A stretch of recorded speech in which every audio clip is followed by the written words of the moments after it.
ನೀವು ನೋಡ್ತಾ ಇದ್ರ BBC ನ್ಯೂಸ್. ನಾನು ಸ್ವಾಗತ್. ಒಂದ್ ಕಡೆ ಹಾಸನದ ಕನ್ನಡ ಸಾಹಿತ್ಯ ಪರಿಷತ್ ಚುನಾವಣೆಗೆ ಇನ್ನೂ ಕೂಡ 7-8 ತಿಂಗಳುಗಳು ಬಾಕಿ ಇದ್ದಾವೆ. ಅದಾಗಲೇ ಹಾಸನದಲ್ಲಿ ಈಗ ಚುನಾವಣಾ ಕಾವು ಹೆಚ್ಚಾಗಿರ್ತಕ್ಕಂಥದ್ದು. ಒಂದು ಕಡೆ ಅಭ್ಯರ್ಥಿಗಳು ಕಾಲಿಗೆ ಚಕ್ರ ಕಟ್ಟಿಕೊಂಡಂತೆ ಇವತ್ತು ಪ್ರಚಾರ ಕಾರ್ಯದಲ್ಲಿ ಅದಾಗಲೇ ಪ್ರಾರಂಭ ಮಾಡ್ಬಿಟ್ಟಿದ್ದಾರೆ ಪ್ರಚಾರ ಕಾರ್ಯಕ್ರಮವನ್ನ. ಈ ನಡುವೆ ಹಾಸನದ ಜಿಲ್ಲಾ ಕನ್ನಡ ಸಾಹಿತ್ಯ ಪರಿಷತ್ ಆಕಾಂಕ್ಷಿಗಳ ಪಟ್ಟಿಯಲ್ಲಿ ಮುಂಚೂಣಿಯಲ್ಲಿ ಕಾಣಿಸ್ತಕ್ಕಂಥವ್ರು ನಮ್ಗೆ ಲೋಕೇಶ್ ಹಡನಹಳ್ಳಿ ಅಂತಕ್ಕಂಥವ್ರು ಚನ್ನರಾಯಪಟ್ಟಣದಲ್ಲಿ ಸದ್ಯ ಕನ್ನಡ ಸಾಹಿತ್ಯ ಪರಿಷತ್ನ ತಾಲೂಕು ಅಧ್ಯಕ್ಷರಾಗಿದ್ದಾರೆ, ಶಿಕ್ಷಕರಾಗಿ ಕಾರ್ಯವನ್ನು ನಿರ್ವಹಿಸಿದ್ದಾರೆ, ಉದ್ಯಮಿಗಳಾಗಿ ತಮ್ಮನ್ನ ತೊಡಗಿಸ್ಕೊಂಡಿದ್ದಾರೆ, ಇದರೊಟ್ಟಿಗೆ ನೌಕರರ ಸಂಘದಲ್ಲೂ ಕೂಡ ಕಾರ್ಯವನ್ನು ನಿರ್ವಹಿಸಿದ್ದಾರೆ. ಇಷ್ಟೆಲ್ಲ ಕ್ರೈಟೀರಿಯಾಗಳನ್ನ ಇಟ್ಕೊಂಡು ಕನ್ನಡ ಮನಸ್ಸುಗಳನ್ನ ನಾನು ಒಂದುಗೂಡಿಸ್ತೀನಿ, ಕನ್ನಡ ಮನಸ್ಸುಗಳನ್ನ ಒಟ್ಟಿಗೆ ತೆಗೆದುಕೊಂಡು ಹೋಗ್ತಕ್ಕಂಥ ನಿಟ್ಟಿನಲ್ಲಿ ನನಗೊಂದು ಅವಕಾಶ ಕೊಡಿ ಅಂತಕ್ಕಂಥ ಒಂದು ಕ್ರೈಟೀರಿಯಾವನ್ನ ಇಟ್ಕೊಂಡು ಇವತ್ತು ಚುನಾವಣಾ ಅಖಾಡಕ್ಕೆ ಇಳಿದಿದ್ದಾರೆ.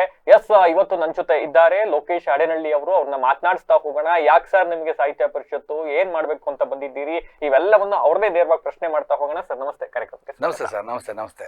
ಆಗ್ಲೇ ಹೇಳ್ತಾ ಇದ್ದೆ ಸರ್, ನೀವು ಆಲ್ರೆಡಿ ಚನ್ನರಾಯಪಟ್ಟಣದಲ್ಲಿ ಸಾಹಿತ್ಯ ಪರಿಷತ್ ತಾಲೂಕು ಅಧ್ಯಕ್ಷರಾಗಿದ್ದೀರಿ, ಶಿಕ್ಷಕರಾಗಿ ಕೆಲಸ ಮಾಡಿದ್ದೀರಿ. ಹಾಗಾಗಿ ಕನ್ನಡವನ್ನ ಕಟ್ತಕ್ಕಂಥ ನಿಟ್ಟಿನಲ್ಲಿ ನಿಮ್ಮದೇ ಆದಂತ ಒಂದು ಆಲೋಚನೆಗಳನ್ನ ನೀವು ಬಹಳ ಹತ್ತಿರದಿಂದ ನೋಡಿದ್ದೀರಿ, ಅಲ್ಲಿಯ ಸವಾಲುಗಳನ್ನು ಕೂಡ ಆಲ್ರೆಡಿ ನೋಡಿದ್ದೀರಿ. ಯಾಕೆ ಜಿಲ್ಲಾಧ್ಯಕ್ಷ ಸ್ಥಾನಕ್ಕೆ ಸ್ಪರ್ಧೆ ಮಾಡಬೇಕು ಅನ್ನಿಸ್ತು ಲೋಕೇಶ್ ಅವರಿಗೆ? ಸರ್, ನಾನು ಚನ್ನರಾಯಪಟ್ಟಣ ತಾಲೂಕಿನಲ್ಲಿ 2 ಬಾರಿ ತಾಲೂಕು ಕನ್ನಡ ಸಾಹಿತ್ಯ ಪರಿಷತ್ತಿನ ಅಧ್ಯಕ್ಷನಾಗಿ ಡಾಕ್ಟರ್ HL ಜನಾರ್ದನ್ ಅವರ ಅವಧಿನಲ್ಲಿ ಮತ್ತು ಡಾಕ್ಟರ್ ಮಲ್ಲೇಶ್ ಗೌಡರ ಅವಧಿನಲ್ಲಿ 2 ಅವಧಿನಲ್ಲಿ ಕೆಲಸ ಮಾಡಿದ್ದೀನಿ. ಈಗ ಮಾಡ್ತಾ ಇದ್ದೀನಿ. ಶ್ರವಣಬೆಳಗೊಳದಲ್ಲಿ ಅಖಿಲ ಭಾರತ ಕನ್ನಡ ಸಾಹಿತ್ಯ ಸಮ್ಮೇಳನ ನಡೀತು. ಅದರಲ್ಲಿ ಮಹಾಸ್ವಾಮಿಗಳು ಚಾರುಕೀರ್ತಿ ಭಟ್ಟಾರಕ ಸ್ವಾಮೀಜಿಯವರ ನೇತೃತ್ವದಲ್ಲಿ ಅವತ್ತು ಸಮ್ಮೇಳನದ ಸರ್ವಾಧ್ಯಕ್ಷ ಅಂತ ಸಿದ್ಧಲಿಂಗಯ್ಯ ಸಾಹೇಬರವರ ಒಂದು ಅಧ್ಯಕ್ಷತೆಯಲ್ಲಿ, ಅವತ್ತಿನ ಅಧ್ಯಕ್ಷ ಅಂತ ಪುಂಡಲಿಕ ಆಲಂಬಿಯವರ ಒಂದು ನೇತೃತ್ವದಲ್ಲಿ ಸಮ್ಮೇಳನ ಮಾಡಿದೋ, ಕೆಲಸ ಮಾಡಿದೋ. ಕನ್ನಡ ಪರ ಸಂಘಟನೆಗಳು, ಸಾಹಿತಿಗಳು, ಸಾಹಿತ್ಯಾಸಕ್ತರು, ಬರಹಗಾರರು ಮತ್ತು ಶಿಕ್ಷಕರು ಮತ್ತು ಎಲ್ಲ ಸಮಾಜದೊಟ್ಟಿಗೆ ಬೆರೆತು ಕೆಲಸ ಮಾಡುವಾಗ 2 ಬಾರಿ ತಾಲೂಕು ಅಧ್ಯಕ್ಷನಾಗಿ ಕೆಲಸ ನಿರ್ವಹಿಸಿದ್ದೇನೆ. ಸಾಕು ಎನ್ನುವ ನಿರ್ಣಯಕ್ಕೆ ಬಂದ ಸಂದರ್ಭದಲ್ಲಿ ಹಿತೈಷಿಗಳು ಮತ್ತು ಸಲಹೆಗಾರರು, ನಿಮಗೆ ಸೇವೆ ಮಾಡುವ ಹಂಬಲ ಇದೆ, ಒಮ್ಮೆ ಜಿಲ್ಲಾಧ್ಯಕ್ಷರಾಗಿ ಕರ್ತವ್ಯ ನಿರ್ವಹಿಸಬಾರ್ದು ಯಾಕೆ ಅಂತ ಕೇಳಿದಾಗ, ಹೌದಲ್ವಾ, ಜಿಲ್ಲಾ ಕನ್ನಡ ಸಾಹಿತ್ಯ ಪರಿಷತ್ತು ಒಂದು ಪವಿತ್ರವಾದ ಸಂಸ್ಥೆ, ಪ್ರಾತಿನಿಧಿಕ ಸಂಸ್ಥೆ, ರಾಜಮಹಾರಾಜರು ಕಟ್ಟಿದಂಥ ಸಂಸ್ಥೆ.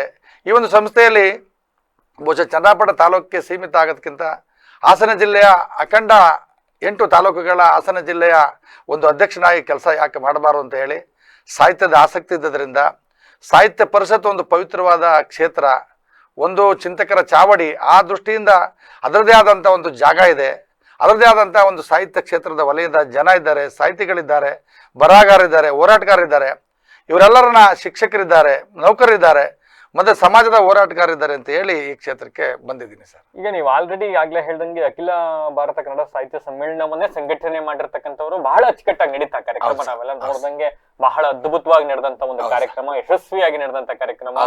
ಹಾಗಾಗಿ ಕನ್ನಡದ ಬಗ್ಗೆ, ಸಂಘಟನೆಯ ಬಗ್ಗೆ 2 ಮಾತನಾಡಂಗಿಲ್ಲ. ಅಂಡ್ ಶಿಕ್ಷಕರು ಕೂಡ ಆಗಿದ್ದವರು ನೀವು. ಇವೆಲ್ಲವನ್ನು ಹೊರತುಪಡಿಸಿ ಸರ್, ಸಾಹಿತ್ಯ ಪರಿಷತ್ತಿಗೆ ಬಂದ್ರೆ ಏನು ಬದಲಾವಣೆಗಳನ್ನ ಬಯಸ್ತಾ ಇದ್ದೀರಿ, ಏನ್ ಬದಲಾವಣೆ ಮಾಡ್ತಕ್ಕಂಥ ನಿಟ್ಟಿನಲ್ಲಿ ಇಲ್ಲಿ ಬರಬೇಕು ಅನ್ಕೊಂಡಿದ್ದೀರಿ, ನಿಮ್ಮ ಚಿಂತನೆಗಳೇನು? ಸರ್, ಇದು ಒಳ್ಳೆ ಪ್ರಶ್ನೆ. ಹಿಂದೆ ನಾನು ಶಿಕ್ಷಕನಾಗಿದ್ದಾಗ ಸರ್ಕಾರಿ ನೌಕರ ಸಂಘದ ನಿರ್ದೇಶಕನಾಗಿ, ಅಧ್ಯಕ್ಷನಾಗಿ ಕೆಲಸ ಮಾಡಿದೆ ಸರ್. ಅಲ್ಲಿ ಒಂದು ಭವನ ಕಟ್ಟಿದೆ ಸರ್. ಬಹುಶಃ ಕರ್ನಾಟಕ ರಾಜ್ಯದಲ್ಲಿ ಎಲ್ಲೂ ದಾವಣಗೆರೆ ಬಿಟ್ಟರೆ ಎಲ್ಲೂ ಭವನ ಇರಲಿಲ್ಲ. ಆಗ ಹಲವಾರು ಸಹಕಾರಿಗಳ ಜೊತೆಗೂಡಿ ಒಂದು ಭವನ ಕಟ್ಟಿದು. ಸಾಹಿತ್ಯ ಪರಿಷತ್ತು ಬಹುಶಃ ಪವಿತ್ರವಾದ ಜಾಗ, ರಾಜಕಾರಣ ಕ್ಷೇತ್ರ, ಬೇರೊಂದು ಕ್ಷೇತ್ರವನ್ನು ನೋಡಿದಾಗ ಅತ್ಯಂತ ಗಾಂಭೀರ್ಯವಾಗಿ ಒಂದು ಒಳ್ಳೆಯ ಮನಸ್ಥಿತಿಯಲ್ಲಿ ಸಾಹಿತಿಗಳನ್ನು ಒಳಗೊಂಡು ಕೆಲಸ ಮಾಡುವಂಥ ಕ್ಷೇತ್ರ ಇದೆಯಲ್ಲ, ಈ ಕ್ಷೇತ್ರದಲ್ಲಿ ಕೆಲಸ ಮಾಡಿದ್ರೆ ತೃಪ್ತಿ ಸಿಗ್ತದೆ. ಮತ್ತು ಹುಟ್ಟು ಸಾವಿನ ಮಧ್ಯೆ ಸುಮ್ಮನೆ ಕಾಲಹರಣ ಮಾಡೋದಕ್ಕಿಂತ ಸಾಹಿತ್ಯ ಕ್ಷೇತ್ರದಲ್ಲಿ ಕೆಲಸ ಮಾಡುವಾಗ ಹಲವಾರು ಚಿಂತಕರು ಮತ್ತು ವಿಚಾರವಂತರು, ಬುದ್ಧಿವಂತರು ಈ ಕ್ಷೇತ್ರದ ಜನತೆಯ ಒಂದು ಋಣ ತೀರಿಸಲಿಕ್ಕೆ ಅವಕಾಶ ಆಗ್ತದೆ. ಜೊತೆಗೆ ಈ ಸಾಹಿತ್ಯ ಪರಿಷತ್ತಿನ ಹಲವಾರು ಚಟುವಟಿಕೆಗಳನ್ನು ಮಾಡ್ಬೋದು, ಸುಲಭ ಇದೆ. ಎಲ್ಲರನ್ನ ಸೇರಿಸಿ ಆಸಕ್ತಿಯಿಂದ ಕೆಲಸ ಮಾಡುವುದರ ಉದ್ದೇಶದಿಂದ ಇಲ್ಲಿಗೆ ಬಂದಿದ್ದೇನೆ ಸರ್. ನಾವು ಇವತ್ತೇನೇ ಹೇಳ್ಬೋದು ಸರ್, ತಂತ್ರಜ್ಞಾನ ಮತ್ತೊಂದು ಅಂದ್ರೆ ಒಂದು ವರ್ಗ ಇದೆ, ಪುಸ್ತಕಗಳನ್ನ ಓದುವ ವರ್ಗ, ಒಂದಿಷ್ಟು ಕನ್ನಡವನ್ನ ಮೆಚ್ಚಿಕೊಳ್ಳುವ, ಅಪ್ಪಿಕೊಳ್ಳುವ, ಕನ್ನಡಕ್ಕಾಗಿ ಹೋರಾಡುವ ವರ್ಗ, ಇವೆಲ್ಲವೂ ಕೂಡ ಇನ್ನು ಉಳ್ಕೊಂಡಿದಾವೆ. ಆದ್ರೆ ಈ ಸಾಹಿತ್ಯ ಪರಿಷತ್ತು ಅಂದ್ರೆ ಇವತ್ತು ನಮ್ಮ ಪ್ರಕಾರ ಒಂದು ಜಿಲ್ಲಾ ಸಮ್ಮೇಳನ ಮಾಡಬೇಕು, ತಾಲೂಕ್ ಸಮ್ಮೇಳನ ಮಾಡಬೇಕು, ಇಷ್ಟಕ್ಕೆ ಸೀಮಿತ ಹೋದಂಗೆ ನನಗಂತೂ ಕಾಣಿಸ್ತಾ ಇದೆ. ನಿಮ್ಗೆ ಏನನ್ಸುತ್ತೆ ನನಗೆ ಗೊತ್ತಿಲ್ಲ. ಯಾಕೆ ಹಿಂಗ್ ಸಾಹಿತ್ಯ ಪರಿಷತ್ ಈ ತರ ಆಗೋಯ್ತು? ನಿಮ್ಮ ಆಲೋಚನೆಗಳು, ನಿಮ್ಮ ನಿಟ್ಟಿನಲ್ಲಿ ಸಾಹಿತ್ಯ ಪರಿಷತ್ ಯಾವ ರೀತಿ ಕೆಲಸ ಮಾಡಬೇಕು? ಸರ್, ಸಾಹಿತ್ಯ ಪರಿಷತ್ತು ಒಂದು ಅಪರಿಮಿತವಾದಂಥ ಕ್ಷೇತ್ರ ಸರ್. ಬರೀ ಸಾಹಿತ್ಯ ಪರಿಷತ್ತಿನ ಸಮ್ಮೇಳನ ಮಾಡ್ತಕ್ಕಂಥದ್ದು ಅಥವಾ ಅಷ್ಟೇ ಕೆಲಸ ಮಾಡ್ತಕ್ಕಂಥದ್ದು ಮೀಸಲಾದಂಥ ಕ್ಷೇತ್ರ ಇದಲ್ಲ. ನಾವು ಮುಂದೆ ಹೋಗಿ ಚಿಂತನೆ ಮಾಡಬೇಕು, ಮುಂದೆ ಹೋಗಿ ಕೆಲಸ ಮಾಡ್ಬೇಕು ಸರ್. ನಾವು ಚನ್ನರಾಯಪಟ್ಟಣ ತಾಲೂಕಿನಲ್ಲಿ ಸಾಹಿತ್ಯದ ಕೆಲಸ ಅಲ್ಲದೆ ಮುಂದೆ ಸಮಾಜದಲ್ಲಿ ನಡೆಯುವಂಥ ಎಲ್ಲ ಕೆಲಸಗಳಲ್ಲಿ, ಹೋರಾಟಗಳಲ್ಲಿ, ಮತ್ತು ನಾಡು ನುಡಿಯಲ್ಲಿ, ಜಲ ನೆಲದ ವಿಷಯದಲ್ಲಿ ಮತ್ತು ಸಾಹಿತಿಗಳ ಚಿಂತನೆಯ ನಿಟ್ಟಿನಲ್ಲಿ, ಮತ್ತು ಹಲವಾರು ಕವಿಗಳ ಹುಟ್ಟುಹಬ್ಬ, ಹಲವಾರು ಕವಿಗಳ ಮರಣದ ದಿನ, ಮತ್ತು ಕೆಲವು ಸಾಹಿತಿಗಳು ಪುಸ್ತಕವನ್ನು ಬರೆದು ಇವತ್ತಿಗೂ ಕೂಡ ಕೆಲವು ಪ್ರಿಂಟ್ ಹಾಕ್ಸಿಲ್ಲ, ಆ ಪುಸ್ತಕಗಳನ್ನ ಪ್ರಿಂಟ್ ಹಾಕ್ಸ್ತಕ್ಕಂಥದ್ದು, ಅದನ್ನು ಬಿಡುಗಡೆ ಮಾಡ್ತಕ್ಕಂಥದ್ದು, ಮತ್ತು ಹಲವಾರು ದತ್ತಿ ಉಪನ್ಯಾಸ ಕಾರ್ಯಕ್ರಮ ಮಾಡಿಸ್ತಕ್ಕಂಥದ್ದು, ದತ್ತಿ ಕಾರ್ಯಕ್ರಮಗಳಿಗೆ ಆದ್ಯತೆ ಕೊಡ್ತಕ್ಕಂಥದ್ದು, ಮತ್ತು ಎಷ್ಟೋ ಜನ ಎಲೆಮರೆ ಕಾಯ್ನಂಗೆ ಜಿಲ್ಲೆಯಲ್ಲಿ ಇನ್ನೂ ಕೂಡ ಯುವ ಸಾಹಿತಿಗಳು, ಮಹಿಳಾ ಸಾಹಿತಿಗಳು, ಹಿರಿಯ ಸಾಹಿತಿಗಳು, ಚಿಂತಕರಿದ್ದಾರೆ. ಅವ್ರಿಗೆಲ್ಲ ಅವಕಾಶ ಕೊಡ್ತಕ್ಕಂಥದ್ದು ಆಗಬೇಕು. ಸಾಹಿತ್ಯ ಪರಿಷತ್ತು ಬಹುಶಃ ಒಂದೇ ವಿಷಯಕ್ಕೆ ಮೀಸಲಾಗಬಾರ್ದು. ಇದನ್ನು ಪ್ರಬುದ್ಧಮಾನಕ್ಕೆ ತಂದು ಈ ಸಾಹಿತ್ಯ ಪರಿಷತ್ತನ್ನು ಜನಸಾಮಾನ್ಯರ ಪರಿಷತ್ತನ್ನಾಗಿ ಯಾಕೆ ಮಾಡಬಾರ್ದು, ಮಾಡಬಹುದು, ಮಾಡಬೇಕು ಅಂತಕ್ಕಂಥ ಮಾನದಂಡದಲ್ಲಿ ಬಹುಶಃ ನಮ್ಮಲ್ಲಿ ತಿಳಿದಿದ್ದೇವೆ. ಸಾಹಿತ್ಯ ಪರಿಷತ್ತಿಗೆ ಇತಿಮಿತಿ ಇಲ್ಲ ಸರ್. ಒಬ್ಬ ಕಟ್ಟೆ ಕಡೆ ವ್ಯಕ್ತಿಯೂ ಕೂಡ ಇದರ ಸ್ಪರ್ಧೆ ಆಗ್ಬೋದು, ಇದರ ಮತದಾರರಾಗ್ಬೋದು, ಯಾವುದೇ ನಿಬಂಧನೆ ಇಲ್ಲ, ಇದರಲ್ಲಿ ಕೆಲಸ ಮಾಡ್ಬೋದು. ಈಗ ಎಷ್ಟೋ ಜನ ಕಲಾವಿದರು ಡಾಕ್ಟರ್ ಪುನೀತ್ ರಾಜ್ಕುಮಾರ್ ಅವ್ರನ್ನ ಅನಿಸ್ತೀವಿ, ಇದಕ್ಕೆ ಶಿಕ್ಷಣವೇ ಮಾನದಂಡವಲ್ಲ, ಮತ್ತು ಒಂದು ದೊಡ್ಡ ವಿಷಯವೇ ಮಾನದಂಡವಲ್ಲ. ಇಚ್ಛಾಶಕ್ತಿಯಿಂದ ಕೆಲಸ ಮಾಡುವಂಥ ಒಬ್ಬ ಕಲಾವಿದ, ಈ ನೀವು ಕೇಳಿ ತಂಬೂರಿ ಮರಿಯಪ್ಪ ಅಂತ ಹೇಳಿ ಹೊಳೆನರಸೀಪುರದಲ್ಲಿ ತೀರೋದ್ರು ಇವಾಗ. ಆಗ ನಾವು ಹಿಂದೆ ಡಾಕ್ಟರ್ ಜನಾರ್ದನ್ ಅವ್ರ ಕಾಲಕ್ಕೆ ಕೆಲಸ ಮಾಡಬೇಕಾದ್ರೆ ಭಾಳ ಅದ್ಭುತವಾದ ಕಲಾವಿದರು. ಮತ್ತು ನಮ್ಮಲ್ಲಿ ಕೂಡ ತಂಬೂರಿ ಮಡಬಾದಲ್ಲಿ ಒಂದು ಮೇಡಮ್ ಅಮ್ಮ ಇದ್ದರು. ಇವರೆಲ್ಲರನ್ನ ಕರೆತಂದು ಅಲ್ಲಿ ಅವಕಾಶ ಕೊಟ್ಟಾಗ ಅಂಥ ಪ್ರತಿಭೆಗಳು ಕೂಡ ಹೊರಹೊಮ್ಮಲಿಕ್ಕೆ ಸಾಕಾರ ಆಗ್ತಕ್ಕಂಥ ಕ್ಷೇತ್ರ ಇದು. ಆಗ ಇದಕ್ಕೆ ಇತಿಮಿತಿ ಇಲ್ಲ, ಎಲ್ಲರೂ ಕೂಡ ಇದರಲ್ಲಿ ಭಾಗವಹಿಸ್ಬೋದು. ಎಷ್ಟೋ ಜನ ಸಾಹಿತಿಗಳನ್ನು ಮುಖ್ಯವಾಹಿನಿಗೆ ತರಬೇಕು, ಎಷ್ಟೋ ಜನ ಎಲ್ಲೋ ಕಮರಿ ಹೋಗಿದ್ದಾರೆ, ಅವರನ್ನು ಇಲ್ಲಿ ಯಾಕೆ ತಂದು ಕೆಲಸ ಮಾಡಬಾರ್ದು, ಜನಸಾಮಾನ್ಯ ಪರಿಷತ್ ಯಾಕೆ ಮಾಡಬಾರ್ದು? ಕೇವಲ ಆಡಂಬರದ ಕಾರ್ಯಕ್ರಮವನ್ನು ಮಾಡಿದ ಕ್ಷಣಕ್ಕೆ ಸಾಹಿತ್ಯ ಪರಿಷತ್ತು ಜೀವಂತವಾಗಿದೆ, ಅದು ಪರಿಷತ್ತಿನ ಕೆಲಸ ಅನ್ನೋದಲ್ಲ. ಇದರಲ್ಲಿ ತುಂಬ ಮುಂದೆ ಹೋಗಿ ಯೋಚನೆ ಮಾಡೋದಾದರೆ ಕೂಲಿ ಕಾರ್ಮಿಕರು ಕೂಡ ಸಾಹಿತ್ಯ ಪರಿಷತ್ ಸದಸ್ಯರು, ಕನ್ನಡ ನಾಡಿನ ಕನ್ನಡದ ಮನಸ್ಸುಗಳು, ಅವ್ರಿಗೆ ಕೂಡ ಇಷ್ಟ ಆಗಬೇಕು. ಹಲವಾರು ಸೋಬಾನೆ ಪದ ಆಡ್ತಕ್ಕಂಥವ್ರು, ಕೋಲಾಟ ಮಾಡ್ತಕ್ಕಂಥವ್ರು, ಮತ್ತು ಕಂಸಾಳೆ ಆಡ್ತಕ್ಕಂಥವ್ರು, ರಂಗ ಕುಣಿತಕ್ಕಂಥವ್ರು, ಇಂಥೆಲ್ಲ ಕಲಾವಿದರು ಜಿಲ್ಲೆಯಾದ್ಯಂತ ಇದ್ದಾರೆ ಸರ್. ಅವರೆಲ್ಲರನ್ನ ಸಾಹಿತ್ಯ ಪರಿಷತ್ ತೆಕ್ಕೆಗೆ ತಂದು ನಾವು ಕರ್ತವ್ಯ ನಿರ್ವಹಿಸಬೇಕು, ಅವ್ರಿಗೆ ಇಷ್ಟ ಆಗೋ ರೀತಿಯಲ್ಲಿ ನಡ್ಕೋಬೇಕು. ಪರಿಷತ್ತಿಗೆ ಒಬ್ಬ ಸಂಘಟಕರಾಗಿ ಬಂದರೆ ಸಾಹಿತಿಗಳನ್ನು ಅತ್ಯಂತ ಗೌರವಯುತವಾಗಿ ಕರೆದು ಕೂರಿಸಿ ಅವರನ್ನು ಒಳ್ಳೆ ರೀತಿಯಲ್ಲಿ ನಡೆಸ್ಕೊಂಡು ಹೋಗ್ಲಿಕ್ಕೆ ಸಾಕಾರ ಆಗ್ತದೆ. ಆ ನಿಟ್ಟಲ್ಲಿ ಯೋಚನೆ ಇದೆ ಸರ್. ಮತ್ತೊಂದು ಕಡೆ ಸರ್, ನೀವು ಶಿಕ್ಷಕರಾಗಿದ್ರಿ ಅನ್ನೋ ಕಾರಣಕ್ಕೆ ನಿಮ್ಗೆ ಬಹಳ ಹತ್ತಿರದಿಂದ ಗೊತ್ತಿರುತ್ತೆ. ಇವತ್ತು ವಿದ್ಯಾರ್ಥಿಗಳಿಗೆ ಕನ್ನಡವನ್ನ ಎಷ್ಟರ ಮಟ್ಟಿಗೆ ಅವರಿಗೆ ನಾವು ಕಲಿಸ್ತಾ ಇದ್ದೀವಿ, ಅಂಡ್ ಇವತ್ತು ಸರ್ಕಾರಿ ಶಾಲೆಗಳ ಇಂಗ್ಲಿಷ್ ಮೀಡಿಯಂ ಸ್ಕೂಲ್ಗಳಾಗಿ ಮಾಡ್ಬೇಕಾದಂತ ಅನಿವಾರ್ಯತೆ ಇದು ಅನಿವಾರ್ಯತೆ ನಿರ್ಮಾಣ ಆಗೋಗ್ಬಿಟ್ಟಿದೆ. ಅಂಡ್ ಇನ್ನು ನಾವು ಇಂಟರ್ನ್ಯಾಷನಲ್ ಸ್ಕೂಲ್ಗಳಲ್ಲಿ ಹೋದ್ರೆ ಕನ್ನಡ ಮಾತಾಡಿದ್ರೆ ಫೈನ್ ಹಾಕೋ ಸ್ಥಿತಿಲಿ ನಾವು ಬಂದು ಕುತ್ಕೊಂಡ್ಬಿಟ್ಟಿದ್ದೀವಿ. ಅಂಡ್ ಇವತ್ತು ಕನ್ನಡ ಅನ್ನೋರೆ ಬಹುತೇಕ ಅವರ ಮಕ್ಕಳನ್ನ ಇಂಗ್ಲಿಷ್ ಮೀಡಿಯಂ ನಲ್ಲಿ ಸೇರಿಸಬೇಕಾದಂತ ಅನಿವಾರ್ಯತೆ ನಿರ್ಮಾಣ ಆಗೋಗ್ಬಿಟ್ಟಿದೆ. ಇವೆಲ್ಲದರ ನಡುವೆ ಸರ್ಕಾರಿ ಶಾಲೆಗಳನ್ನ ಉಳಿಸ್ತಕ್ಕಂಥ ನಿಟ್ಟಿನಲ್ಲಿ ಎಲ್ಲಕ್ಕಿಂತ ಮಿಗಿಲಾಗಿ ಕನ್ನಡ ಭಾಷೆಯನ್ನ ಸರ್ಕಾರಿ ಶಾಲೆಗಳು ಮಾತ್ರ ಅಲ್ಲ, ನನ್ನ ಪ್ರಕಾರ ಎಲ್ಲ ಇಂಗ್ಲಿಷ್ ಮೀಡಿಯಂ ಸ್ಕೂಲ್ಗಳಲ್ಲೂ ಕೂಡ ಕನ್ನಡ ಭಾಷೆಗೆ ಅದರದೇ ಆದ ಪ್ರಾಧಾನ್ಯತೆ ಉಳ್ಕೊಬೇಕು. ಆ ನಿಟ್ಟಲ್ಲಿ ನಿಮ್ಮ ನಡೆ ಹೆಂಗಿರ್ಬೇಕು ಸರ್? ಚನ್ನರಾಯಪಟ್ಟಣ ತಾಲೂಕಿನಲ್ಲಿ ಇದ್ರ ಬಗ್ಗೆ ಒಂದು ಕಾರ್ಯಕ್ರಮ ಮಾಡಿದ್ದು ಸರ್. ನಾವು ಯಾವುದೇ ಮಕ್ಕಳು, ಯಾವುದೇ ಪೋಷಕರು ಯಾವುದೇ ಭಾಷೆಯಲ್ಲಿ ಓದಿಸ್ತಕ್ಕಂಥದ್ದು ಮುಖ್ಯ ಅಲ್ಲ, ಆದರೆ ಕನ್ನಡ ನಾಡು ನುಡಿ ಭಾಷೆ ಬಗ್ಗೆ ಅಭಿಮಾನವಿಟ್ಟು ಓದಲಿ. ತುತ್ತಿನ ಭಾಷೆ ಭಾಳಷ್ಟು ಭಾಷೆಗಳಿದ್ದಾವೆ, ಅನ್ನದ ಭಾಷೆ ಇದ್ದಾವೆ, ಆದರೆ ನಮ್ಮ ಬದುಕಿನ ಭಾಷೆ ಮತ್ತು ನಮ್ಮ ಜೀವಾಳದ ಭಾಷೆ ಕನ್ನಡ ಏನಿದೆ, ಇದಕ್ಕೆ ಆದ್ಯತೆ ಕೊಡಬೇಕು ಅಂತಕ್ಕಂಥ ನಮ್ಮ ಹೋರಾಟ. ಮತ್ತು ಯಾವುದೇ ಶಾಲೆಯಲ್ಲಿ ಯಾವುದೇ ಅಭ್ಯಾಸ ಮಾಡಿ, ಆದರೆ ನಾವೀಗಾಗಲೇ ಕಾರ್ಯಕ್ರಮ ಮಾಡಿದ್ದೀವಿ, ಕನ್ನಡಕ್ಕೆ ಆದ್ಯತೆಯನ್ನು ಕೊಡಿ. ಯಾಕೆಂದರೆ ಪ್ರತಿಯೊಬ್ಬ ಪೋಷಕರ ಮನಸ್ಸಿನಲ್ಲಿ ನನ್ನ ಮಗ ಡಾಕ್ಟರ್ ಆಗಬೇಕು, ಇಂಜಿನಿಯರ್ ಆಗಬೇಕು, ದುಡಿಬೇಕು, ಈ ಮನಸ್ಥಿತಿಯಲ್ಲೇ ಬಿಟ್ಟರೆ ಇದು ನೈತಿಕವಾಗಿ ಕನ್ನಡ ಕಲಿಬೇಕು. ನಾವು ಬದುಕ್ತಕ್ಕಂಥದ್ದು ಕನ್ನಡ ನಾಡಿನಲ್ಲೇ, ಕಟ್ಟೆ ಕಡೆ ವ್ಯಕ್ತಿಯು ಕೂಡ ಕನ್ನಡ ಭಾಷೆ ಹಿಡಿತದಲ್ಲೇ ಬದುಕಬೇಕಾಗ್ತದೆ. ಆ ಭಾವನೆಯಲ್ಲಿ ಚಿಂತನೆಗಳನ್ನು ಮಾಡಿ ಕೆಲವೇ ಮಂದಿ ಡಾಕ್ಟರ್, ಇಂಜಿನಿಯರ್ ಆಗ್ಬೋದು, ಆದರೆ ಈ ಸಮಾಜದ ಮಧ್ಯದಲ್ಲಿ ಆಡಳಿತ ಭಾಷೆ ಕನ್ನಡ ಇರೋದ್ರಿಂದ ಕನ್ನಡಕ್ಕೆ ಆದ್ಯತೆಯನ್ನು ಕೊಡಿ ದಯಮಾಡಿ. ಇವತ್ತು ಖಾಸಗಿ ಶಾಲೆ ನಮಗೂ ಕೂಡ ನೋವಿದೆ, ನಾವು ಇಂಗ್ಲೀಷ್ ಮಾತನಾಡ್ತಕ್ಕಂಥದ್ದೇ ಒಂದು ದೊಡ್ಡತನ, ಇಂಗ್ಲೀಷಲ್ಲಿ ಓದ್ತಕ್ಕಂಥದ್ದೇ ದೊಡ್ಡದು ಅಂತಕ್ಕಂಥ ಪೋಷಕರ ಮನೋಭಾವನೆ ಬದಲಾಗಲಿ. ಕಲಿಸಿ, ಯಾವುದೇ ಭಾಷೆ ಕಲಿಸಿ, ಏನೇ ಓದಿಸಿ, ಎಲ್ಲೇ ಓದಿಸಿ, ಆದರೆ ನಮ್ಮ ಮಾತೃಭಾಷೆಗೆ ಆದ್ಯತೆಯನ್ನು ಕೊಟ್ಟು ಬದುಕಬೇಕಾಗತ್ತೆ. ಯಾಕೆಂದರೆ ಕಟ್ಟೆ ಕಡೆ ಲಾಸ್ಟಲ್ಲಿ ಏನೂ ಉದ್ಯೋಗ ಸಿಗಲಿಲ್ಲ ಅಂದಾಗ ಈ ಭಾಷೆ ಇಡ್ತನಾರು ಇರಬೇಕು. ಈ ಭಾಷೆ ಆಧಾರದ ಮೇಲೆ ಎಲ್ಲಾದರೂ ಜೀವನ ಮಾಡ್ಬೋದು, ಕಟ್ಟೆ ಕಡೆ ಬದುಕ ನಡೆಸ್ಬೋದು. ಹಾಗಾಗಿ ವ್ಯಾಮೋಹ ಇರಲಿ, ಈ ರೀತಿ ತಾತ್ಸಾರದ ಮನೋಭಾವನೆ ಬೇಡ ಅನ್ನೋದು ನನ್ನ ಮನಸ್ಥಿತಿ ಸರ್. ನಮ್ಮ ಹಾಸನ ಜಿಲ್ಲೆ ಅಂದಾಗ ನಮಗೊಂದು ಹೆಮ್ಮೆ, ಪ್ರೈಡ್ ಸರ್. ನಮ್ಮ ಸಾಕಷ್ಟು ಜನ ಲೇಖಕರು, ಸಾಕಷ್ಟು ಜನ ಕವಿಗಳು, ಸಾಕಷ್ಟು ಜನ ಬರಹಗಾರರನ್ನ ನಾವು ಕೊಟ್ಟಿದ್ದೀವಿ ಇಡೀ ರಾಜ್ಯಕ್ಕೆ, ದೇಶಕ್ಕೆ ನಮ್ಮ ಜಿಲ್ಲೆಯಿಂದ ಕೊಟ್ಟಿದ್ದೀವಿ. ಮೊನ್ನೆ ಅಷ್ಟೇ ಅಂತಾರಾಷ್ಟ್ರೀಯ ಬೂಕರ್ ಪ್ರಶಸ್ತಿ ನಮ್ಮ ಜಿಲ್ಲೆಗೆ ಬಂದಿದೆ.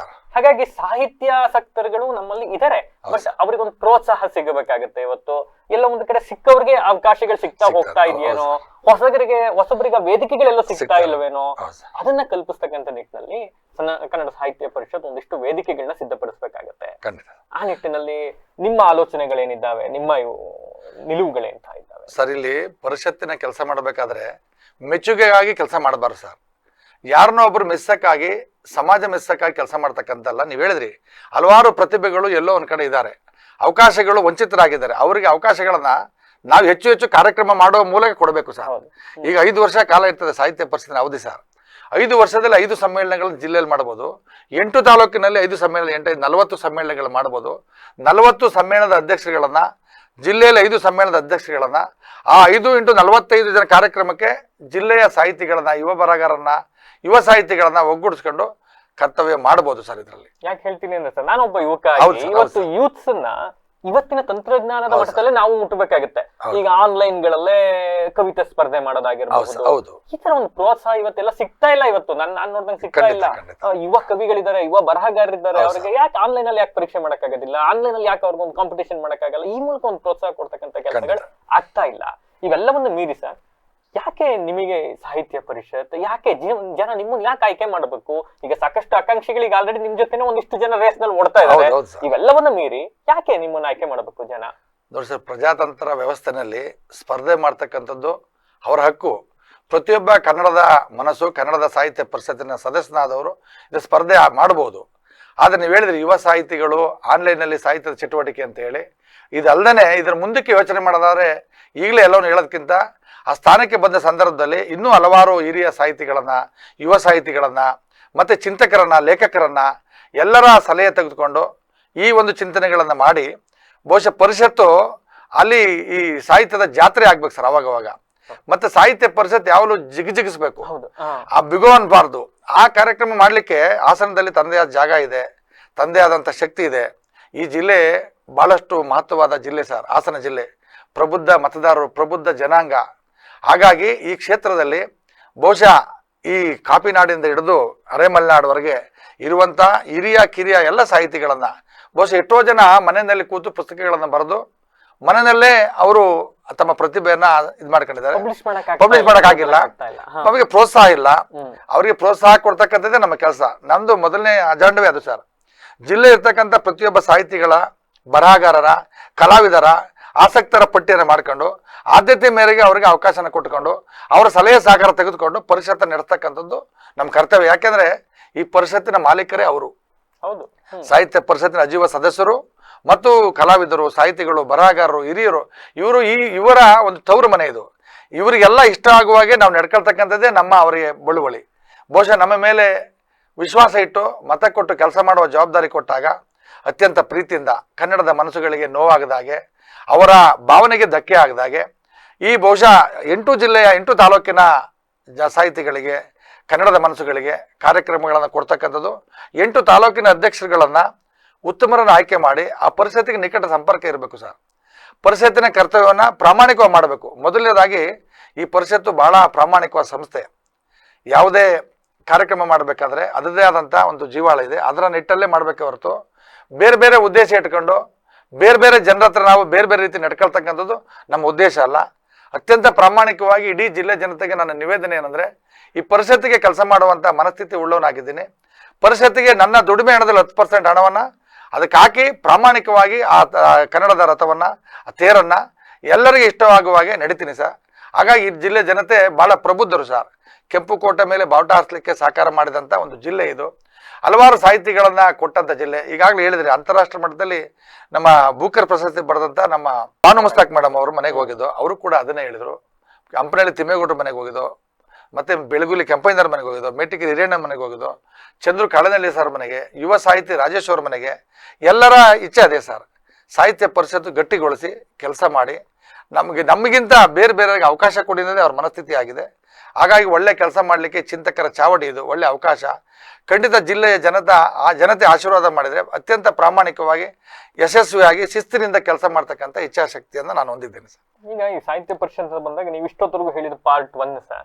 ಪಾರ್ಟ್ 1 ಬಿಹೈಂಡ್ ದ ಸೀನ್ಸ್ ಅಂತ ನಾವು ನೋಡ್ತಾ ಹೊರಟಾಗ, ಈಗ ನೀವ್ ಹೇಳಿದ್ರಿ ನಾನು ಮಾಡಕ್ ಹೊರಟಾಗ ಬುಕ್ಕರ್ ಪ್ರಶಸ್ತಿ ಪಡೆದ್ರು, ಬಾನು ಮುಷ್ತಾಕ್ ಅವ್ರ ಮನೆಗೆ ಹೋಗ್ವಿ, ಎಸ್ ವೆರಿ ಗುಡ್, ಮೇಟಿಕೆರೆ ಹಿರಿಯಣ್ಣವ್ರ ಮನೆಗೆ ಹೋಗ್ತೀವಿ, ಹಂಪನಹಳ್ಳಿ ತಿಮ್ಮೇಗೌಡರ ಮನೆಗೆ ಹೋಗ್ತೀವಿ, ಇವೆಲ್ಲ ಸರಿ. ಬಟ್ ಇವತ್ತು ನೀವ್ ಮಾತ್ರ ಅಂತ ಹೇಳ್ತಾ ಇಲ್ಲ ನಾನು.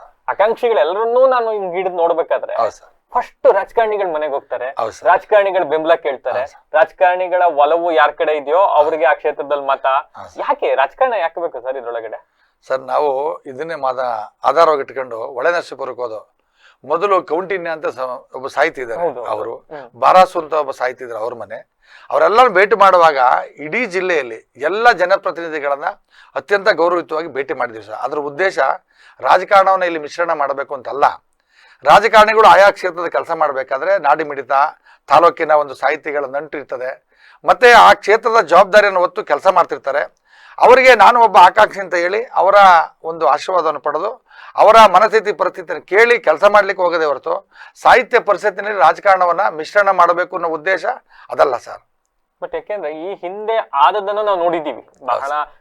ನಾವು ಕಳೆದ ಬಾರಿ ಚುನಾವಣೆ ನಡೀಬೇಕಾದ್ರೆ ಪಕ್ಷಗಳೇ ಕುತ್ಕೊಂಡು ಕ್ಯಾಂಪೇನ್ ಮಾಡಿದ್ದನ್ನು ನಮ್ ಕಣ್ಣಾರೆ ನೋಡಿದೀವಿ ನಾವು ಬಹಳ ಹತ್ತಿರದಿಂದ. ಬಹಳ ಆತಂಕಕಾರಿ ಬೆಳವಣಿಗೆ ಅಲ್ವಾ ಸರ್? ಈಗ ನಾನು ಯಾರೋ ಬರೆಯಕ್ ಬರುತ್ತಪ್ಪ, ನಾನು ಸಾಹಿತಿ ಇದ್ದೀನಿ, ಬಟ್ ನಾನು JDS ಅನ್ನೋ ಕಾರಣಕ್ಕೆ ನಾನು ಇವ್ರಿಗೆ ಓಟ್ ಹಾಕಬಾರ್ದು, ನಾನು ಕಾಂಗ್ರೆಸ್ ಅನ್ನೋ ಕಾರಣಕ್ಕೆ ಅವ್ರಿಗೆ ಓಟ್ ಹಾಕಬಾರ್ದು ಅನ್ನೋ ಮನಸ್ಥಿತಿಯನ್ನ ಬಿತ್ತದಿದೆಯಲ್ಲ, ಯಾವ್ದೋ ಒಂದು ಪೊಲಿಟಿಕಲ್ ಫೇಸ್ ಅನ್ನ ಮುಂದೆ ಇಟ್ಕೊಂಡು ಆತಂಕಕಾರಿ ಬೆಳವಣಿಗೆ ಅಲ್ವಾ ಸರ್? ಖಂಡಿತ ಸರ್. ಇಲ್ಲ ಸರ್, ಇದು ಬಹುಶಃ ಎಲ್ಲರ ಮನಸ್ಸಲ್ಲಿ ಈ ಮನಸ್ಥಿತಿ ಇಲ್ಲ ಸರ್. ಸಾಹಿತ್ಯ ಪರಿಷತ್ತಿಗೆ ಕನ್ನಡಿಗ ಅಂತಕ್ಕಂಥದ್ದು ಮಾನದಂಡ, ಸಾಹಿತ್ಯ ಕ್ಷೇತ್ರದ ಕೆಲಸ ಮಾಡಿದ ಮಾನದಂಡ, ಕನ್ನಡದ ಮನುಷ್ಯನ ಅನ್ನೋದು ಮಾನದಂಡವೇ ಹೊರತು ಯಾವ ಪಕ್ಷದ ಸದಸ್ಯ ಅಂತ ನಾನು ಯಾರು ಕೂಡ ಇವತ್ತರೂ ಕೇಳಿಲ್ಲ ಸರ್. ನಾನು ಕೂಡ ಹೇಳಿಲ್ಲ. ನಾವು ಜನಾಂಗ ಹೇಳೋದು, ರಾಜಕಾರಣ ಮಿಶ್ರಣ ಮಾಡೋದು, ಅದು ಎಲ್ಲವನ್ನು ಯಾವಾಗ ಮಾಡ್ತೀವಿ ನಾವು ಅಂದ್ರೆ ನಮ್ಮಲ್ಲಿ ಯಾವಾಗ ಅರ್ಹತೆಗಳು ನಮ್ಮಲ್ಲಿ ಗುಣಗಳು ಇರೋದಿಲ್ವೋ ಆವಾಗ ಅದನ್ನ ಬಿತ್ತರಿಸ್ತೀವಿ. ಖಂಡಿತವಾಗಿ ಜಿಲ್ಲೆಯ ಜನತೆಗೆ, ನಮ್ಮ ಜಿಲ್ಲೆಯ ಜನತೆಗೆ ನನ್ನ ನಿವೇದನೆ ಸರ್, ನಾನೊಬ್ಬ ಕನ್ನಡದ ಜಾತಿಯವನು, ನಾನೊಬ್ಬ ಶಿಕ್ಷಕರ ಜಾತಿ, ನಾನೊಬ್ಬ ಕನ್ನಡದ ಮನಸ್ಸುಗಳ ಕಂದ ಅಂತಕ್ಕಂಥ ಮಾತು ಹೇಳ್ತಕ್ಕಂಥದ್ದೇ ಹೊರತು ಯಾವುದೇ ಜನಾಂಗದ ವಿಷಯವನ್ನು ಹೇಳ್ಬಾರ್ದು ಸರ್. ನಾವೆಲ್ಲ ಸರ್ವ ಜನಾಂಗದ ಶಾಂತಿಯ ತೋಟ ಎಂಬತಕ್ಕಂಥ ಇಲ್ಲಿನಲ್ಲಿ ಕೆಲಸ ಮಾಡ್ಕೊಂಡು ಎಲ್ಲರೊಟ್ಟಿಗೆ ಕೆಲಸ ಮಾಡಬೇಕು. ಬಹುಶಃ ಯಾವ ರಾಜಕಾರಣಿಯಿಂದ ಬಹುಶಃ ನನಗೆ ವೈಯಕ್ತಿಕವಾಗಿ ಆಶೀರ್ವಾದ ಮಾಡಿದ್ದಾರೆ, ಒಳ್ಳೆ ಕೆಲಸ ಮಾಡಿ ಪಕ್ಷಾತೀತ ನಡ್ಕೊಳ್ಳಿ, ಪರಿಷತ್ತನ್ನ ಜೀವಂತವಾಗಿ ಇಟ್ಟು ಅಂತ ಹೇಳಿದ್ದಾರೆ ಹೊರತು ನಾನು ಯಾರು ಕೂಡ ಯಾವ ಪಾರ್ಟಿ, ಯಾವ ಪಕ್ಷ, ಯಾವ ಜನಾಂಗ ಅಂತ ಕೇಳಿಲ್ಲ ಸರ್. ಬಹುಶಃ ಅದು ಇದ್ರೂ ಕೂಡ ಅದು ಒಳ್ಳೆ ಬೆಳವಣಿಗೆ ಅಲ್ಲ ಸರ್. ನಾನು ಶಿಕ್ಷಕನಾಗಿದ್ದಂಥವನು, 4 ಮಕ್ಕಳಿಗೆ ಪಾಠ ಹೇಳಿದವನು, ನಮ್ಮಂಥವರೇ ಜಾತಿ ಮತ್ತೊಂದು ಮಗಳೊಂದು ಹೇಳ್ತಾ ಇದ್ರೆ ಮಕ್ಕಳಿಗೆ ಅಥವಾ ಪರಿಷತ್ತಿಗೆ ಯಾವ ರೀತಿ ನ್ಯಾಯ ಒದಗಿಸ್ಲಿಕ್ಕೆ ಆಗ್ತದೆ? ಬಹುಶಃ ಅದರಿಂದ ನಾನು ದೂರ ಸರ್. ಮತ್ತೆ ಇನ್ನೊಂದು ಪಾಠ ಸರ್, ಶಿಕ್ಷಕರಾಗಿದ್ರಿ, ಸಾಹಿತ್ಯ ಪರಿಷತ್ ಮಾಡ್ತೀವೆಲ್ಲ ಓಕೆ. ಒಂದು ನಿಮ್ ಬಗ್ಗೆ ಒಂದು ಜನರಲ್ ಇರ್ತಕ್ಕಂಥ ಇದೇನು ಅಂತಂದ್ರೆ, ಈಗ ಲೋಕೇಶ್ ಅವರು ಈಗ ಇವತ್ತು ಒಳ್ಳೆ ಉದ್ಯಮಿ, ದೊಡ್ಡ ಉದ್ಯಮಿಯಾಗಿ ಬೆಳ್ಕೊಂಡ್ಬಿಟ್ಟಿದ್ದಾರೆ. ಶಿಕ್ಷಕರ ಇದರಿಂದ ನಿವೃತ್ತರಾಗಿ ಹೊರಗಡೆ ಬಂದಿದ್ದಾರೆ, ಬೆಂಗಳೂರಲ್ಲಿ ಮನೆ ಕಟ್ಕೊಂಡಿದ್ದಾರೆ, ಬೆಂಗಳೂರಲ್ಲಿ ಇರ್ತಾರೆ. ಹಾಸನದಲ್ಲಿ ಬಂದು ಹೆಂಗಪ್ಪ ಕನ್ನಡ ಕೆಡ್ತಾರೆ, ಅವ್ರು ಉದ್ಯಮದ ಕಡೆ ಬಿಸಿ ಆಗ್ಬಿಟ್ರೆ ಕಷ್ಟ, ಹೆಂಗ್ ಇವ್ರನ್ನ ನಾವು ಆಯ್ಕೆ ಮಾಡೋದು ಅನ್ನೋ ಒಂದಿಷ್ಟು ಜನಕ್ಕೆ ಇರಬಹುದು ಸರ್. ಅದ್ರ ಬಗ್ಗೆ ನೀವು ಹೇಳಿ. ಒಳ್ಳೆ ಪ್ರಶ್ನೆ ಕೇಳಿದ್ರಿ ಸರ್. ಇದು ಈಗಾಗಲೇ ಇಲ್ಲಿ ಬರೋಕ್ಕಿಂತ ಮುಂಚೆನೆ ನಾನು ಉದ್ಯಮಿನೂ ಹೌದು, ಬಟ್ ಬಹುದೊಡ್ಡ ಉದ್ಯಮಿ ಅಲ್ಲ. ಬದುಕಿಗಾಗಿ ತುತ್ತಿನ ಚೀಲ ತುಂಬಿಸ್ಕೊಳ್ಳಿಕ್ಕೆ ಒಂದು ವ್ಯವಹಾರವನ್ನ ಮಾಡ್ಬೇಕು. ಅದು ಒಂದು ಉದ್ಯೋಗ ಅಲ್ವಾ ಸರ್? ಪ್ರತಿಯೊಬ್ರು ಹೇಗೆ ಉದ್ಯೋಗ ಬದುಕಿಗೆ ನಡೆಸ್ತಾರೋ ಅದು ನಂದು ಉದ್ಯೋಗ. ಮತ್ತೆ ನಾನು ಎಲ್ಲೇ ಇರಲಿ ಸರ್, ಇಚ್ಛಾಶಕ್ತಿ ಇದೆ. ಮತ್ತೆ ನಾನು ವಾರದ 4 ದಿನಗಳಲ್ಲಿ ಈಗಾಗಲೇ ಮೊದಲು ಒಂದು ವಾಹಿನಿಯಲ್ಲಿ ಇಂಟರ್ವ್ಯೂ ಮಾಡುವಾಗ ಹೇಳಿದ್ದೆ, ಚನ್ನರಾಯಪಟ್ಟಣದಲ್ಲೇ ಕಾಲ ಕಳಿತೀನಿ, ನನ್ನ ಜನ್ಮಭೂಮಿ ಅದು. ಅಲ್ಲಿಂದ ಇಲ್ಲಿಗೆ ಹಾಸನ ಜಿಲ್ಲೆಗೆ ನಾನು ವರ್ಗಾಯಿಸಿದ್ದೇನೆ, ಇಲ್ಲೇ ವಾಸ ಇದ್ದೇನೆ. ಮತ್ತೆ ಹಾಸನ ವಾಸ ಇದ್ದೀನಿ ಸರ್. ಈಗ ಅಲ್ಲಿ ಅಲ್ಲಿ ಒಂದು ಥಿಯೇಟರ್ ಹತ್ರ ಒಂದು ಮನೆ ಮಾಡಿದ್ದೀನಿ ಸರ್, ಅಲ್ಲಿ ವಾಸ ಇದ್ದೇನೆ. ಮತ್ತೆ ಎಲ್ಲಿ ಇದೀವಿ ಅನ್ನೋದಕ್ಕಿಂತ ನಮ್ಮ ಚಟುವಟಿಕೆ ಮೇಲೆ ಡಿಪೆಂಡ್ ಆಗ್ತದೆ ಸರ್. ಒಂದು ಉದ್ಯೋಗ ಮಾಡ್ತಾ ಇದ್ದೀನಿ ಸತ್ಯ, ಒಂದು ಉದ್ಯೋಗವನ್ನೇ ಮಾಡದೇ ಇದ್ದರೆ ನಾನು ಈ ಸಮಾಜ ಸೇವೆ ಮಾಡಲಿಕ್ಕೆ ಸಾಕಾರ ಆಗ್ತಿರಲಿಲ್ಲ ಸರ್. ಉದ್ಯೋಗದ ನನ್ನ ಸ್ವಂತ ಹಣದಲ್ಲಿ ನಾನು ಖರ್ಚು ಮಾಡಲಿಕ್ಕೆ ಅರ್ಹನಿದ್ದೇನೆ. ಯಾರ ಹತ್ರ ಬೇಡಿ ಕಾಡಿ ಕಾರ್ಯಕ್ರಮಗಳನ್ನು ಕರ್ತವ್ಯಗಳನ್ನು ನಿರ್ವಹಿಸ್ತಕ್ಕಂಥವನಲ್ಲ. ಮತ್ತು ಅತ್ಯಂತ ಸ್ವಚ್ಛಂದವಾಗಿ ಜೀವನ ಮುಗಿಸ್ಕೊಂಡು ಬಂದಿದ್ದೀನಿ. ಯಾವುದೇ ವ್ಯವಹಾರ ಮಾಡಿದ್ರು ಯಾರಿಗೂ ನಾನು ಯಾವುದೇ ರೀತಿ ಅನ್ಯತಾ ಭಾವನೆಯಿಂದ ಅನ್ಯತಾ ವ್ಯವಹಾರಕ್ಕೆ ನಡ್ಕೊಂಬಂದಿಲ್ಲ. ಬದುಕಿಗಾಗಿ ಒಂದು ಉದ್ಯೋಗ ಇದೆ, ಹಾಗಾಗಿ ಆ ಉದ್ಯೋಗನೇ ನೀವು ಗುರುತು ಮಾಡಿ ತೋರಿಸ್ಬೇಡಿ. ಮತ್ತು ನಮಗೆ ಆಸಕ್ತಿ ಇದ್ರೆ ಸರ್, ಒಂದು ದಿನಕದಲ್ಲಿ ನಾನು 4 ಜಿಲ್ಲೆ ಸುತ್ತೀನಿ ಸರ್. ಬೆಂಗಳೂರಿಂದ ಬಂದರೆ 1 ಗಂಟೆಗೆ ಇಲ್ಲಿರ್ತೀನಿ, ಇಲ್ಲಿಂದ 1 ಗಂಟೆ ತುಮಕೂರಿಂದ ರಾಮನಗರ ಹೋಗ್ತೀನಿ. ಈ ರೀತಿ ಕೆಲಸ ಮಾಡುವಾಗ ನಾನು ಇದುವರೆಗೂ ಬದುಕು ನಡೆಸಿದ್ದು ಸಾಕು, ಭಗವಂತ ನಮ್ಮ ಹೊಟ್ಟೆ ಬಟ್ಟೆ ಕೊಟ್ಟಿದ್ದಾನೆ. ಸೇವೆ ಮಾಡ್ತಕ್ಕ ಹುಟ್ಟು ಮತ್ತು ಸಾವಿನ ಮಧ್ಯೆ ಏನಾದರೂ ಒಂದಷ್ಟು ಸೇವೆ ಮಾಡಬೇಕು ಅನ್ನೋ ಮನಸ್ಥಿತಿಯಲ್ಲಿ ನಾವು ಹೀಗೆ ಸಾಯಬಾರ್ದು. ಹಾಗಾಗಿ ಸೇವೆ ಮಾಡಲಿಕ್ಕೆ ನಾನು ಎಲ್ಲಿದ್ದೀನಿ ಹೇಗಿದ್ದೀನಿ ಅನ್ನೋದು ಮುಖ್ಯ ಅಲ್ಲ, ನನ್ನ ಇರುವಿಕೆ ಮುಖ್ಯ ಆಗ್ತದೆ. ಈ ವಾಹಿನಿ ಮೂಲಕ ಇದ್ದೇ ಜಿಲ್ಲೆ ಜನತೆಗೆ ದಯಮಾಡಿ ಆತಂಕ ನಿಮ್ಮಲ್ಲಿ ಯಾರಿಗೂ ಬೇಡ. ನಾನು ಇಲ್ಲೇ ಇದ್ದು ಈ ಸಾಹಿತ್ಯ ಕ್ಷೇತ್ರದ ಕೆಲಸವನ್ನು ಅತ್ಯಂತ ಪವಿತ್ರವಾಗಿ, ಅತ್ಯಂತ ಯಶಸ್ವಿಯಾಗಿ, ಎಲ್ಲರಿಗೂ ಇಷ್ಟ ಆಗುವ ಹಾಗೆ, ಮೆಚ್ಚುವ ಹಾಗೆ, ಇಷ್ಟೂ ಕಳಂಕ ಬರದಾಗೆ ಕೆಲಸ ಮಾಡುವಂಥ ಮನಸ್ಥಿತಿ ಮತ್ತು ಇದನ್ನ ನಾನು ಮಾಡಿ ಕಡೆ ನಿಮ್ಮ ಇದೇ ಸ್ಟುಡಿಯೋದಲ್ಲಿ ನನ್ನ ಕೃತಜ್ಞತೆ ಸಲ್ಲಿಸಿ ಹೋಗ್ತೀನಿ ಸರ್. ಪ್ರಾಮಾಣಿಕ ನಡೆದು ಆಗ್ಲಿ ಸರ್, ನಾವು ಅದನ್ನೇ ಆಶಿಸ್ತೀವಿ. ಖಂಡಿತ ಸರ್. ಮತ್ತೊಂದು ಸಾಹಿತ್ಯ ಪರಿಷತ್ತು ಅಂತ ಹೊರಟಾಗ ಕಳೆದ ಬಾರಿ ಚುನಾವಣೆ, ಹಿಂದಿನ ಚುನಾವಣೆಗಳನ್ನೆಲ್ಲ ನಾವು ನೋಡಿದೀವಿ ಸರ್ ಬಹಳ ಹತ್ರದಿಂದ. ಯಾವ ವಿಧಾನಸಭಾ ಚುನಾವಣೆಗೂ ಏನ್ ಕಮ್ಮಿ ಇಲ್ದಂಗೆ ಚುನಾವಣೆ ನಡೆಯೋ ಸ್ಥಿತಿ ಬಂದು ಹೋಗ್ಬಿಟ್ಟಿದೆ. ಹಣ, ಹೆಂಡ, ಬಾಡು ಇವೆಲ್ಲವೂ ಕೂಡ ಇಲ್ಲೂ ಸದ್ದು ಮಾಡ್ತವೆ. ಇವೆಲ್ಲ ಮನಸ್ಥಿತಿಗಳು ಈಗ ಬೇರೆ ಲೋಕೇಶ್ ಅವರು ಉದ್ಯಮಿ ಅಂತ್ರಪ್ಪ, ಬೆಂಗಳೂರಿಂದ ಬಂದಿದ್ದಾರೆ, ಹಂಗಾಗಿ ಚೆನ್ನಾಗಿ ಎಲ್ಲಾನು ನೋಡ್ಕೊಂಡ್ಬಿಡ್ತಾರಂತೆ ಅನ್ನೋ ಒಂದಿಷ್ಟು ಇದನ್ನ ಉದ್ದೇಶಪೂರ್ವಕವಾಗಿ ಹರಡಿಸಿದಾರೋ ಹರಡ್ತಾ ಇದೆಯೋ ಇಂಥವೆಲ್ಲ ಸಹಜವಾಗಿದಾವೆ. ನಿಮ್ ಕಿವಿಗೆ ಬಿದ್ದಿರಬಹುದು, ನನ್ಗೆ ಗೊತ್ತಿಲ್ಲ. ಬಟ್ ಹೆಂಗೆ ಜನ ನಿಮ್ಮನ್ನ ಏನಂತ ಎಕ್ಸ್ಪೆಕ್ಟ್ ಮಾಡ್ಬೇಕು? ನಿಮ್ಮ ಆಲೋಚನೆಗಳೇನು ಈ ನಿಟ್ಟಿನಲ್ಲಿ? ನಿಮ್ಮ ಅಭಿಪ್ರಾಯ ಏನು? ಈ ಸಾಹಿತ್ಯ ಪರಿಷತ್ ಚುನಾವಣೆಯಲ್ಲಿ ನಾನು ಹೆಣ ಅಂಡ ಎಲ್ಲಾನು ಹಂಚಿಬಿಟ್ಟು ನಾನು ಓಟ್ ಹಾಕ್ಸ್ಕೊಂಡ್ಬಿಡ್ತೀನಿ ಅನ್ನೋ ಮನೋಭಾವನೆಯಲ್ಲಿ ಒಂದಿಷ್ಟು ಜನ ಇದ್ರೆ ಅದಕ್ಕೇನು ಹೇಳ್ತೀರಿ ಸರ್? ನಾನು ಭ್ರಮೆನಲ್ಲಿ ಬದುಕೋನಲ್ಲ.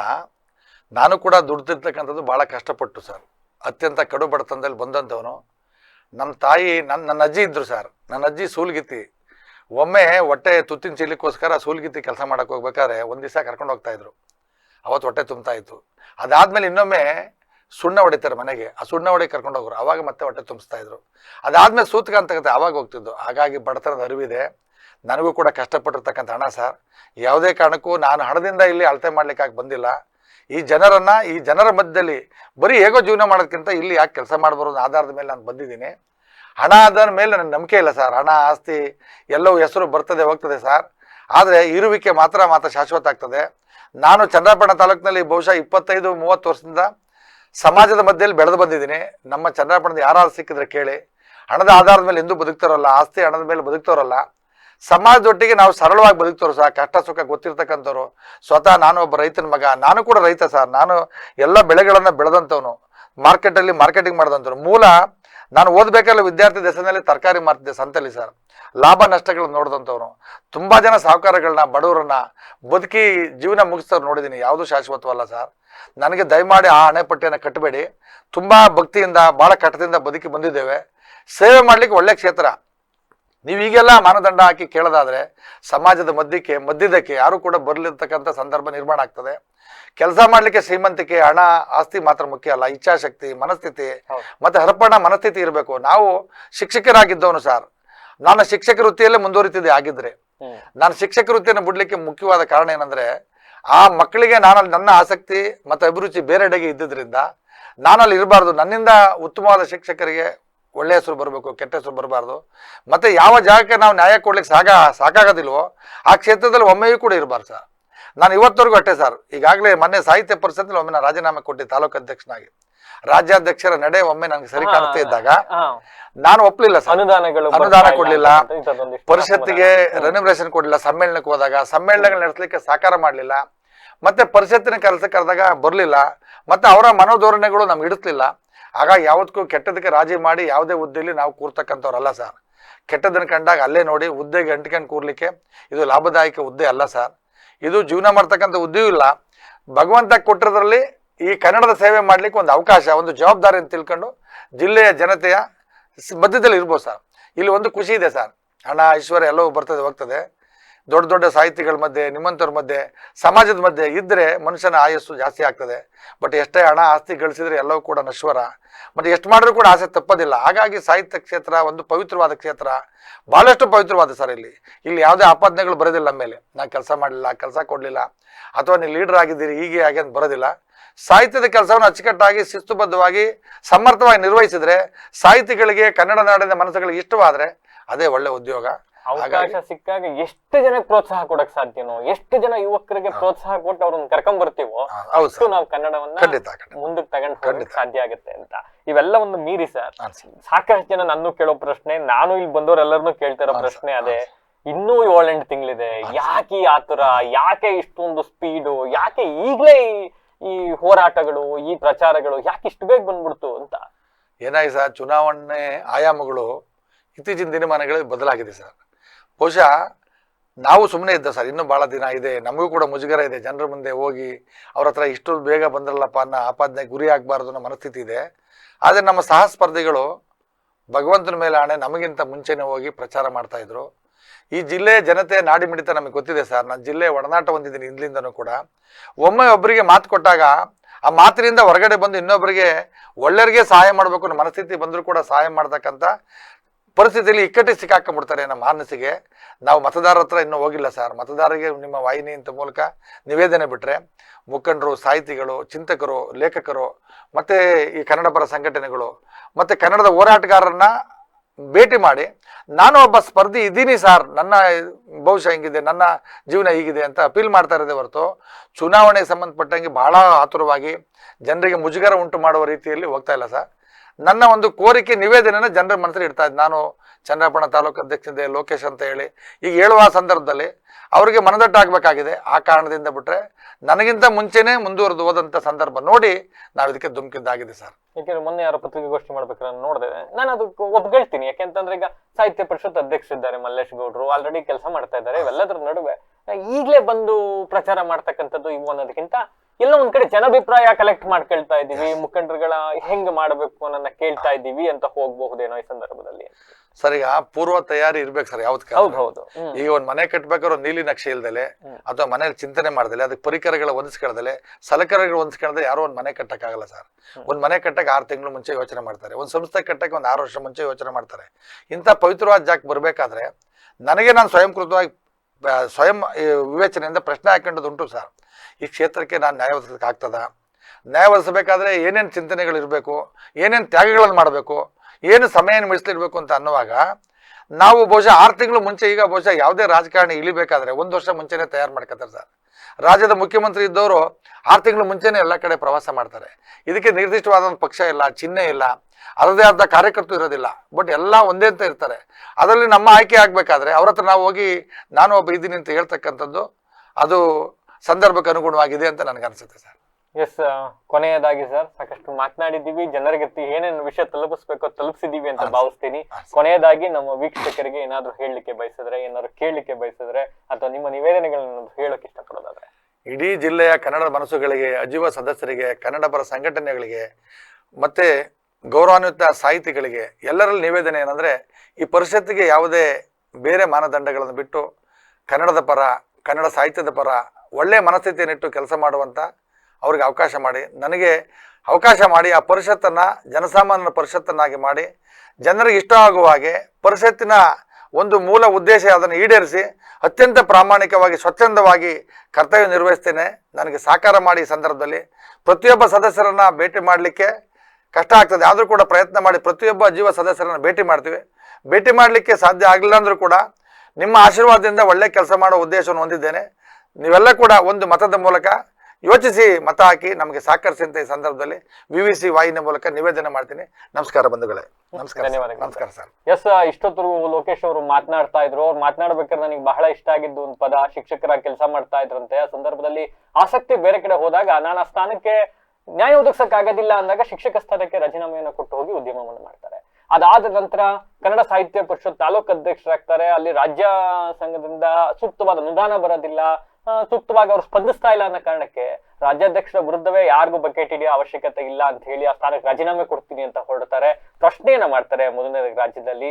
ಇದೀಗ ನನಗೊಂದು ಅವಕಾಶ ಸಿಕ್ಕಿದೆ, ನಾನು ಹೊಸಬರಿಗೆ ಏನೋ ಒಂದು ಮಾಡ್ಕೊಡ್ಬೇಕು, ಸಾಹಿತ್ಯವನ್ನ ಕಟ್ಟಬೇಕು, ಕನ್ನಡವನ್ನ ಒಗ್ಗೂಡಿಸ್ಬೇಕು ಅಂತಕ್ಕಂಥ ನಿಟ್ಟಿನಲ್ಲಿ ಹೊರಟಿದ್ದೀನಿ. ನಿಮ್ಮೆಲ್ಲರ ಅವಕಾಶ ಅಂಡ್ ನಿಮ್ಮೆಲ್ಲರ ಆಶೀರ್ವಾದ ಬೇಕು ಅನ್ನೋದನ್ನ ನಮ್ಮ ವಾಹಿನಿ ಮುಂದೆ ಕೇಳ್ತಾ ಇದ್ದಾರೆ. And at the end of the day ಯಾರೇ ಸ್ಥಾನಕ್ಕೆ ಬರ್ಲಿ ಕನ್ನಡವನ್ನ ಕಟ್ಟ ಕೆಲಸ ಆಗಬೇಕು. ಎಲ್ಲೋ ಒಂದ್ ಕಡೆ ಮರೆಮಾಚಿ ಹೋಗ್ತಾ ಇರ್ತಕ್ಕಂಥ ಕನ್ನಡವನ್ನ ಇನ್ನೊಂದಿಷ್ಟು ಪೀಳಿಗೆಗೆ ನಾವು ನಮ್ಮ ಭಾಷೆ ಇದು ಅಂತ ಹೆಮ್ಮೆಯಿಂದ ಹೇಳ್ಕೊಳ್ತಕ್ಕಂಥ ಸ್ಥಾನ ಮಾನವನ್ನ ದೊರಕಿಸ್ಕೊಡ್ತಕ್ಕಂಥ ಅವಕಾಶ ಸಾಹಿತ್ಯ ಪರಿಷತ್ತಲ್ಲಿದೆ. ಅದನ್ನ ನಾವು ಮುಂದುವರಿಸ್ಕೊಂಡು ಹೋಗಬೇಕು. ಆ ಕೆಲಸವನ್ನ ಲೋಕೇಶ್ ಸರ್ ಕೂಡ ಮಾಡ್ಲಿ ಅಂತ ಹೇಳ್ತಾ ಇದಾಗಿತ್ತು ಇವತ್ತಿನ ವಿಶೇಷ. ನಿರಂತರ ಸುದ್ದಿಗಾಗಿ ನೋಡ್ತಾ ಇರಿ VVC TV, ಸತ್ಯದ ಕಡೆ. ನಮಸ್ತೆ.